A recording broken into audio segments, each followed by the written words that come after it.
Okay. Is this working? Can you hear me? Yep. Okay. I'm Mary Repking. I'm a physical therapist. As Sandy had mentioned, I worked down here in Weston for about the last 5 years when the Weston campus opened. And last August, we opened a physical therapy department up in Merrill. And I jumped at the chance partly because I get to work with Dr. Dernbach a lot up there. So that's been a lot of fun. And that department keeps growing. So if you ever are around Merrill, feel free to stop in and say hello. But we have a growing PT department up there. And feet is one of my loves. I love feet. And part of the reason that is because feet are kind of the foundation for everything. So when I'm treating someone, if they have back pain or if they have shoulder pain, eventually I probably get to their feet because our feet is our base. So if you have shoulder pain and you have a job where you're working your arms, what's happening at your feet does affect that. So not just foot pain do I look at the feet, I'm looking at everybody's feet. So it's a very important part of our body. What we're going to talk about today, though, are more shoe things versus physical therapy things, although I do cover that with my patients because shoes are a big part of whether their physical therapy is going to be successful. So we're going to talk about some shoe myths, what are the parts of a shoe, and foot types. Dr. Dernbach mentioned that a little bit, how to find the right shoe, and some of the current trends out there. Lots of new kinds of things coming on the market right now with shoe trends all the way from running and walking barefoot to the rocker bottom shoes. So we're going to talk about all those different things and if they're good or not. Okay, some things that I hear all the time from patients. My shoes still look clean and brand new, so they must still be good. Wrong.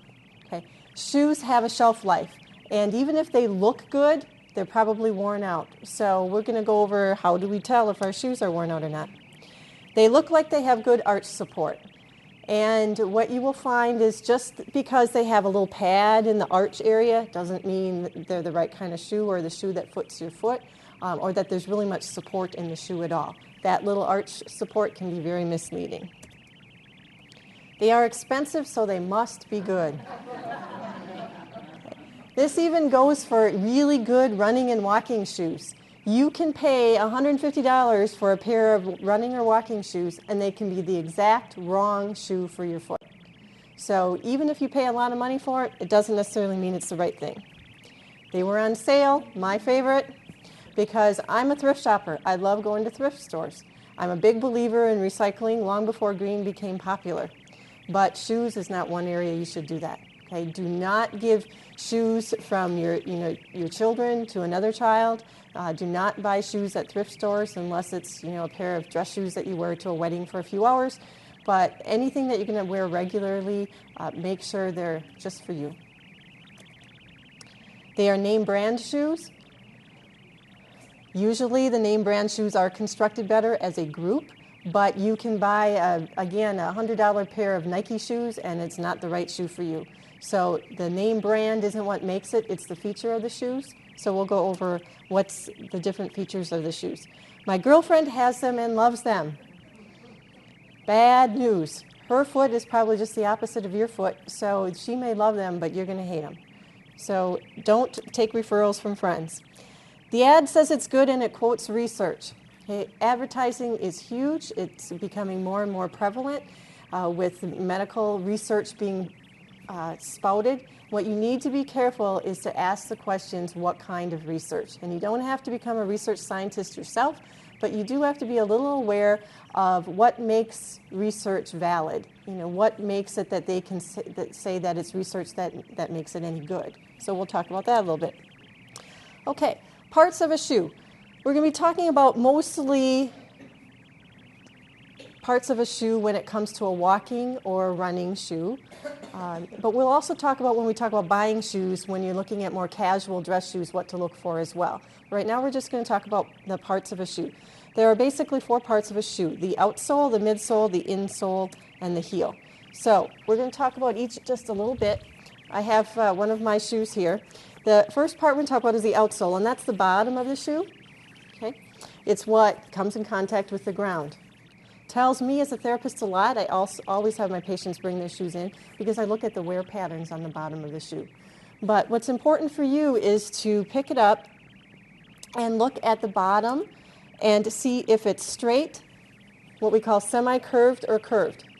Basically, you're trying to look at the bottom of the shoe and bisect the heel and the front part of the shoe and see if it's a straight line or if it's real curvy.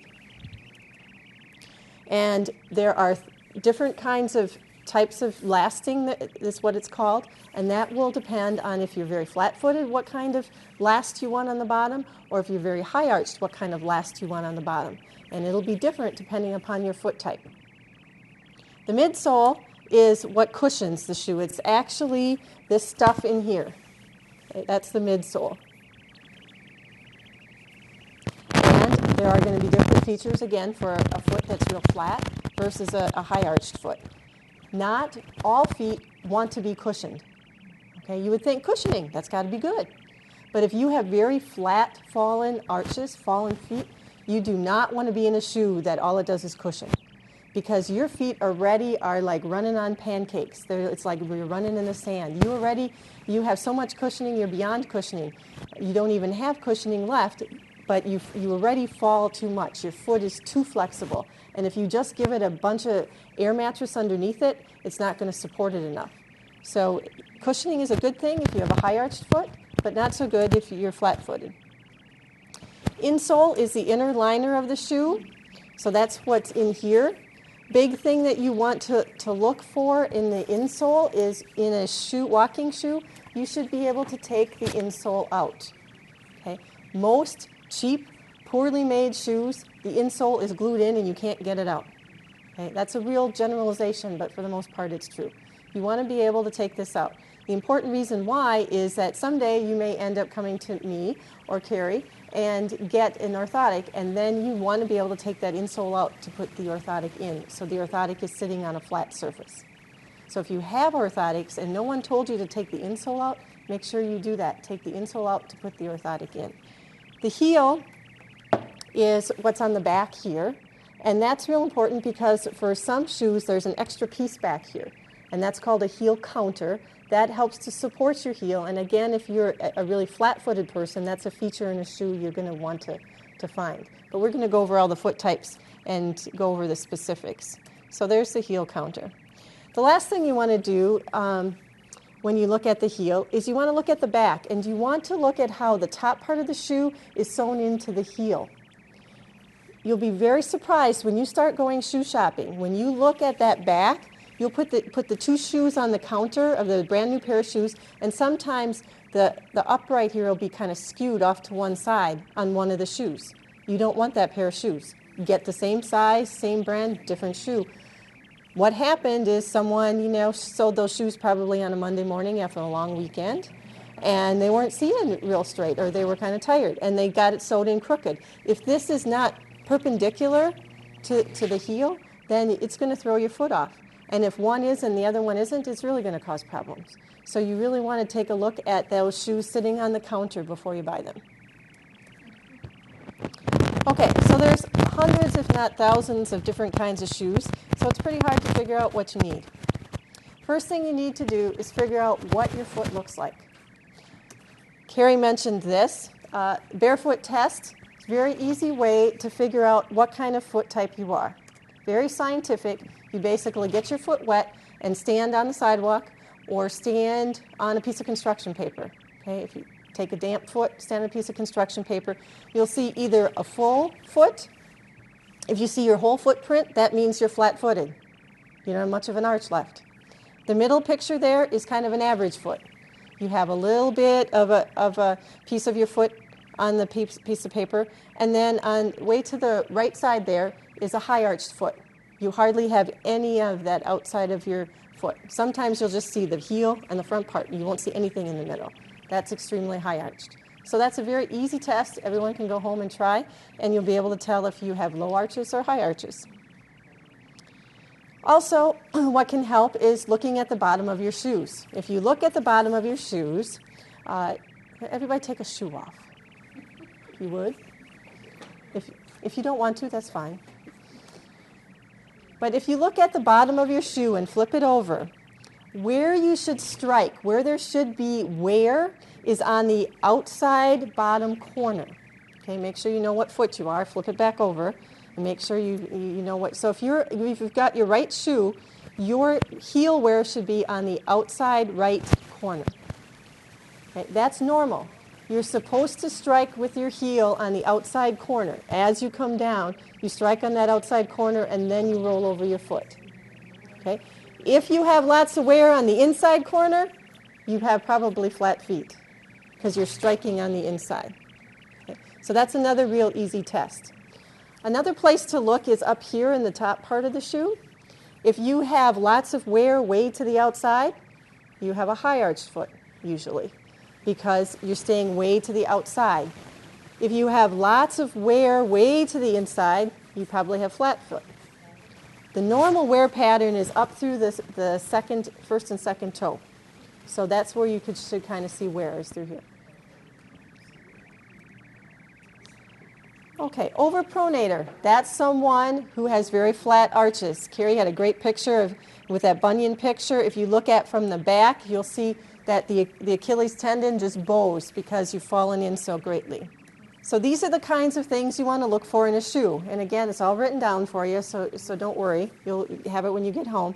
But you want to go to the store and ask for a motion control or a stability shoe, a shoe that gives that flat pancake foot some support. You don't need, matter of fact, after you hear this presentation, you will probably know more than most sales representatives at the local shoe store. Okay? Other than, some of the very high-end stores, most of them are, on-the-job trained people. They don't know a lot about feet, or a lot about shoes. So these simple things will help you. You flip it over, and if you have flat foot, you want it as straight as possible. That's called a straight last. Okay? And the midsole, you want something that's motion control. Very easy to remember that is, see how this extra different color right in here versus the white? Okay, it's kind of like a netting kind of.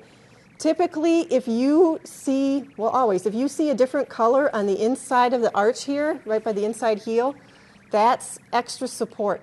It's a denser material here than it is over here. So when I roll into it, it gives me more support on the inside. It's called a dual density midsole.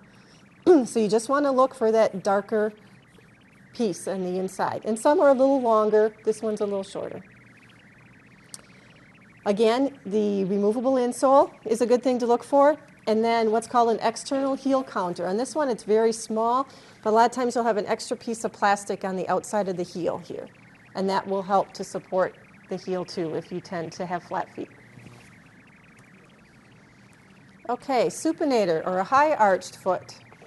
This is the kind of shoe that you want lots of cushion. If you have a very high-arched foot, your foot is typically very rigid, okay, which is usually, for the most part, more advantageous than having a very flat foot.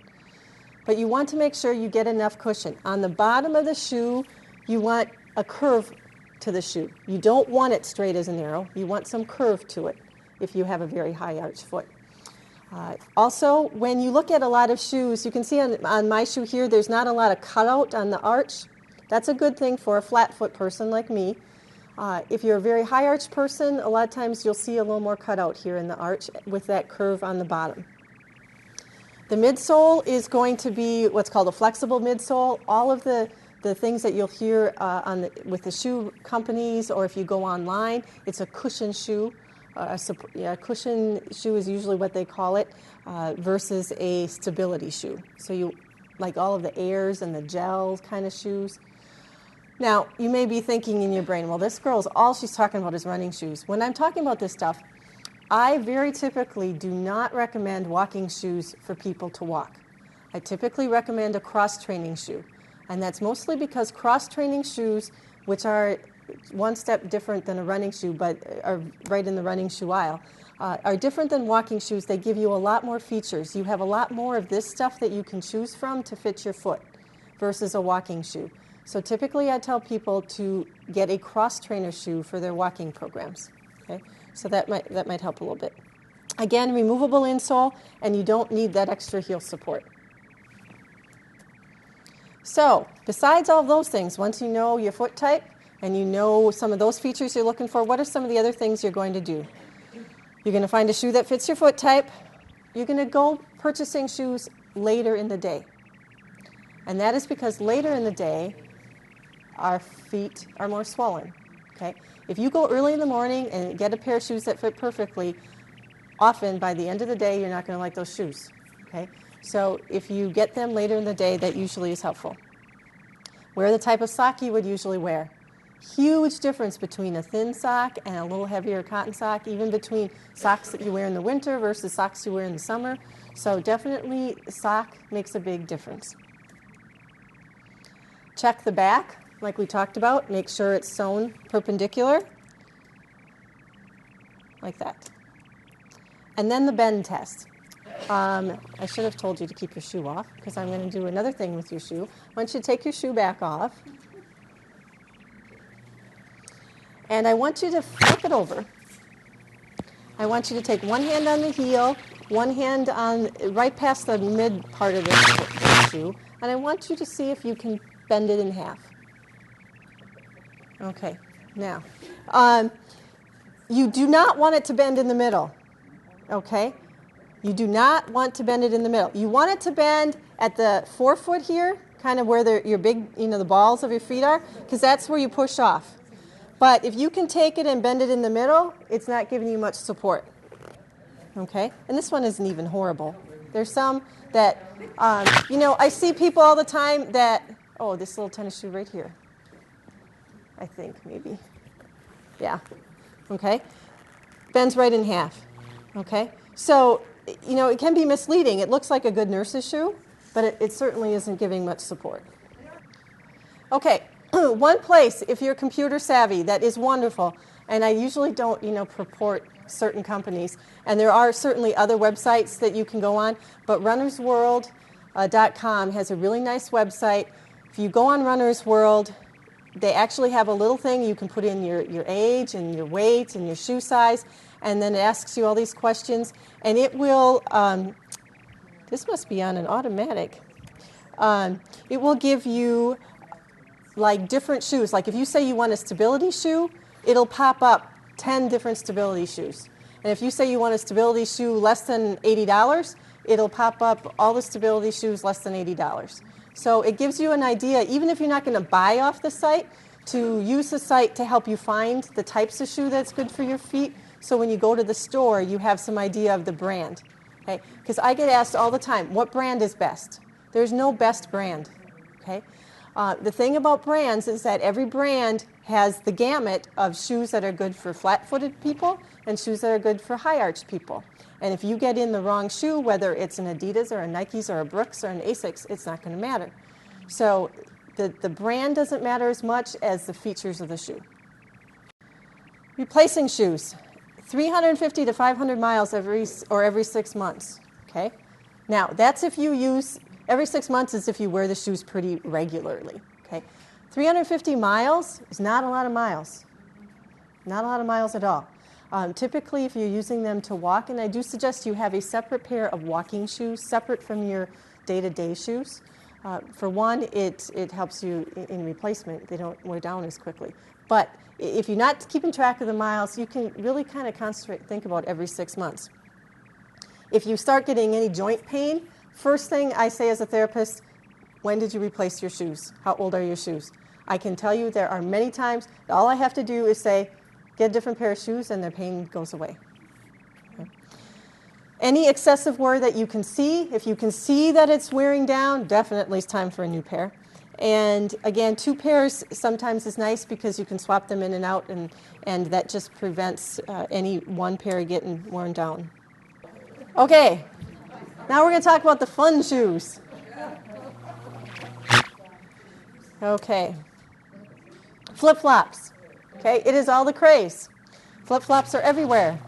Okay, flip-flops were made to be at the beach and at the pool. Okay, do I wear flip-flops? Yes, I do. Okay, I do not wear them to go walking. I do not wear them shopping all day. I do not wear them to go out to dinner if I'm going to be at an event where I'm on my feet for hours at a time. Flip-flops do nothing. It's worse than being barefoot. Okay? And it's worse than being barefoot because, talk about hammer toes. If you don't want to get hammer toes, don't wear flip-flops. okay? Because your mechanics when you walk, the only way you keep your shoe on is to claw your toes, okay? So instead of hitting on your heel real nice, and what that does is actually loads the muscles in the back of your leg and in your butt to help you walk and propel better, instead of hitting like that, you're scuffing along and clawing to keep your shoes on, okay? So it changes everything. If you start wearing flip-flops, or you're like, wow, I have back pain in the summer, but I never get back pain in the winter, it just magically goes away, and you wear flip-flops all the time, get out of the flip-flops. Because it changes the mechanics so much that it can actually alter how the muscles support your back, and you can get back pain just from wearing flip-flops. Okay? So again, wear them for short periods, but don't wear them as I wear flip-flops all summer long, every day, all day long, wherever I go. There's something new out called fit flops. I don't know if you've heard of those already, but because of the flip-flop craze and the rocker bottom craze, they kind of combine the two together, and so you now have rocker bottom flip-flops. Okay? Same principle goes as for the flip-flops. It changes your biomechanics. Here's a little bit on research. The research that they purport on their website and things, their research is on 15 subjects. Okay? And it's not like double-blind study medical research. It's like you gave them a pair of flip-flops and they wore them for a week and they came back and said, yeah, I liked them, I feel better. Okay, that's testimonial research. Be very wary of testimonial research. If that's the only research that a company has, it's not very good research, if that's what they're hanging their hat on. Okay, sandals. Sandals, just are tough. I mean, it's hot. You don't want to be wearing tennis shoes all the time. It's hard to get a good sandal. There are some better options out recently. They now are making sandals that you can remove the insole. And so if you have an orthotic, you can actually fit the orthotic into the footbed of the sandal. Okay?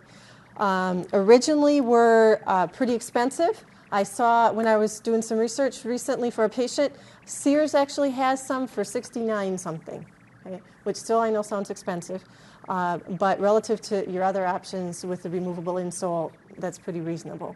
But it does allow you to be in your orthotic when you're in a sandal. The other thing is with sandals, if you can have a strap to the back of the sandal, that helps. Anything you just slide your foot into, again, alters how you walk dramatically. Having that back strap helps.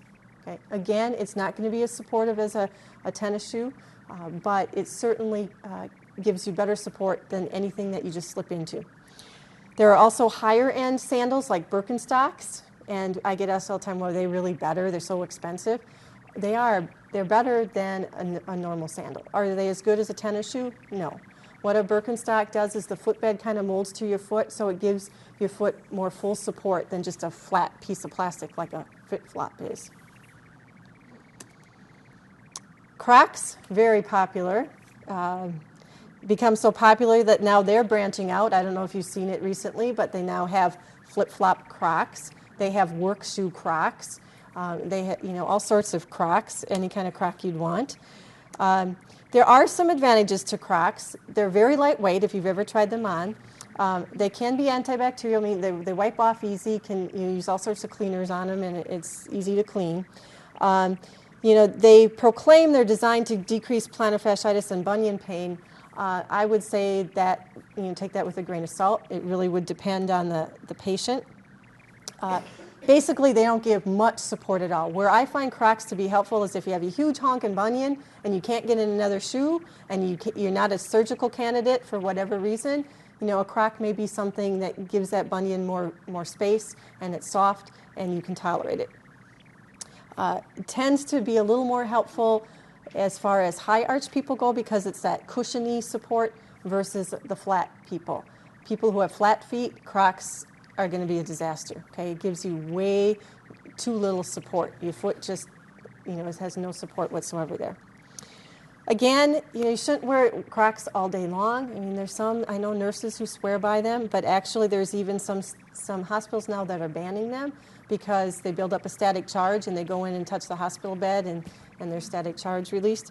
So there's some controversy there. It does change your biomechanics, especially if they don't have that strap, which many of them don't. Many of them are just the slide-ins. Rocker bottom shoes, extremely popular. In the last probably 6 months, you've seen ads all over the place for rocker bottom shoes. Skechers have them, this big advertising. The actual original rocker bottom shoe is this one here. It's called the MBT. This has been actually on the market for 10 years. You would never know it because I didn't, hardly hear about it other than I'm a physical therapist until a few years ago. And certainly the general public has only just started seeing the whole rocker bottom thing because Skechers and everyone is putting all those ads on TV. How many of you seen ads for the rocker bottom stuff? Yeah. Okay. Lots of claims with the rocker bottom stuff. All sorts of claims, and there's question marks there because they claim these things. Okay. Age reversing, fatigue reducing, improves circulation, improves posture, tones muscles, makes you thinner. They have all sorts of things. Some of the disadvantages, they are heavy, okay? They're tough for up and down hills. They're not really designed for running, and they do change joint alignment. Now, the ads really push, because of course we're Americans, push that they tone muscles. So I can't tell you how many people I've seen, even in the clinic I work in, they're wearing these things all day long because they're going to tone their muscles. Okay, none of the research I can find backs that up. Okay, again, there's some testimonial research out there, but what I have found, and I found this to be very interesting, I got a pair of the MBTs because I wanted to know what they were like versus the Skechers. And I will tell you that if you want to try a rocker bottom shoe, the MBT is more expensive, but it's worth the extra dollars, and I'll tell you why. The Skechers and I call them, they're basically the knockoffs off the original. And when I put this on versus all the knockoffs, how my foot rolls when I walk is much different. This is much more what I would call normal mechanics than the mechanics of the other shoes. And the reason being is this is patented, so the knockoffs couldn't copy it completely. The advantage to having a rocker bottom shoe, and it's the biggest advantage as a therapist I've seen, is that I have some people who have very arthritic foot joints. Lots of arthritis. There's no surgery they're going to do because they're 85 years old and they're not a surgical candidate, and they can hardly walk because their feet hurt so bad. What this shoe does do is it changes the mechanics so much that all the surfaces that have been stressed and worn and degenerated and been worn over time, it alters those stresses on those joints, and it actually can make it more comfortable to walk. Okay, so that's the one use that I really see for the rocker bottom shoes. They're very cushy. I mean, this is very, very cushy in here. Okay, so they're very, very cushy to walk in. But the downside for people with normal mechanics is it does change the mechanics. And some of my concerns is that it actually reduces how much ankle motion you get, which over time I think can tighten your calf. So you have to be very careful. If you look at the instructions, most of the instructions are you wear these for 20, 30 minutes, and people are starting to wear them all day long. So again, it's not a case of a little is good, more is better. You have a question? I had the hip replacement. Are those safe to wear? Oh, that's a very, very good question. I can tell you that there's no research that they can tell you that they are or they aren't safe to wear. I've been in them myself. I wouldn't be hesitant as far as the joint being dislocated by wearing these. But what they do is they make you very unsteady. So if your balance isn't real good to start with, not a good idea. Now, the research has shown that they can improve balance, and I don't doubt that. I mean, I do believe that if you wear these, your balance will get better. But I really think you need to be very cautious and work with it like a therapist so you can do it very methodically and carefully so you don't, you're not walking around in these and you fall because your balance is so off that you couldn't control it. Barefoot shoes. I heard someone mention earlier tonight about barefoot. Big new trend, okay? Basically, the trend is, well, geez, all the best Olympic runners seem to come from countries where they run barefoot, so it must be good. It must be the way to be. And of course, in the U.S., our surfaces, you can't be out running the streets of Chicago barefoot. So they've come up with shoes that basically, are a glove for your foot, is basically what they are. And honestly, you talk to any hardcore runners, this is a really big deal right now. They're out running barefoot or in these barefoot shoes. Okay. The concern I have as a therapist is that, well, the whole idea behind it is without the shoe, you can strengthen the muscles of the foot greater. In the shoe, we wear our shoes so much that our foot muscles become lazy. I don't disagree with that completely, but in the countries where they go barefoot from little on, their feet are very used to that. Their muscles are strong. Their intrinsic muscles in their feet are strong enough to control all that motion. The bottoms of their feet are much more hardy to control all that impact. So it's very dangerous to take that kind of culture and just plop it into our Western civilization, U.S. culture, and say if it's good for them, it's good for us. Because you're taking weak intrinsic foot muscles and just expecting them to go, function like they would have if you've been running like that all your life. So the good, bad side of the story is it probably will give Dr. Dernbach and I more business because it really isn't a good idea. Not at all. So stay away from the barefoot stuff. If you have friends that are doing barefoot training, just caution them. Be very careful. Small amounts at a time. Because it really can cause lots of tendonitis issues and overuse issues and stress fracture issues. So just be very careful. Shoe lacing. Does anybody here have a pair of shoes that actually have laces in them? I know it's summer, so not too many people probably do. But this is one last little tidbit. I promise you'll love to wear your shoes laced this way. So if you take off just one of your shoes, you're going to lace one shoe this way, and you're going to leave the other shoe laced the old way.